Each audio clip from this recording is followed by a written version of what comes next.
నిజంగా చిన్న పోరలను అస్సలు అంటే అస్సలు నమ్మొద్దొల్లా. అంత కోతి కోతి వేస్తుంటారు. అప్పటిదాకా మంచిగానే ఉంటారు. ఆడ చేయి పెడతారు, ఈడ తలకాయ పెడతారు, చీమలను నోట్లు వేసుకుంటారు, అదే చీమలను చంపేస్తారు, బల్లులను పట్టుకునేందుకు తనలాడుతుంటారు. పెద్దోళ్ళకు దిమాకు ఖరాబు చేస్తారు. అందుకే వాళ్ళ దిక్కు ఎప్పటికీ మంచిగా ఓ మల్క నజరేసి ఉండాలి. ఎందుకు ఇట్లా చెప్తున్నానంటే ఇగో ఈ పోరాడు చూడురోల్లా ఎంత పని చేసిండో అసలు.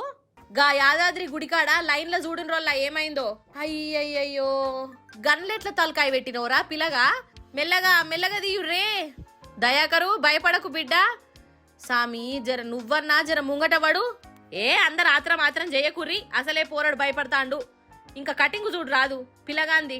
సప్పుడియేక పిల్లగాన్ని ఎత్తి పెయినే పక్కకు జరిపి గుంజు రాదుర్రే. బా నా మాట వినబడదు వీళ్ళకు. వెళ్తున్నది బా వెళ్ళినట్టే. సూపర్ బయటికి వెళ్ళింది. దయాకరు ఇంకోసారి పెడతావా ఇంట్లో తలకాయ.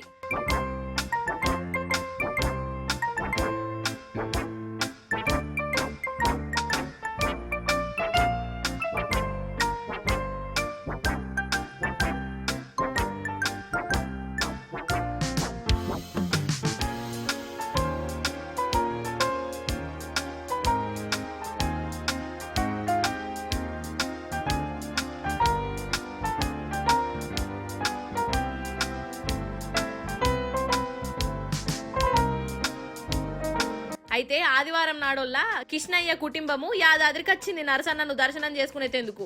ఇక వీళ్లకు దయాకర్ అని 6 ఏళ్ల పిల్లగాడున్నాడు. లైన్లో నిలబడ్డాడు. ఇక ఈ పోరడు నాయనను పట్టుకొని ఉండొచ్చు కదా.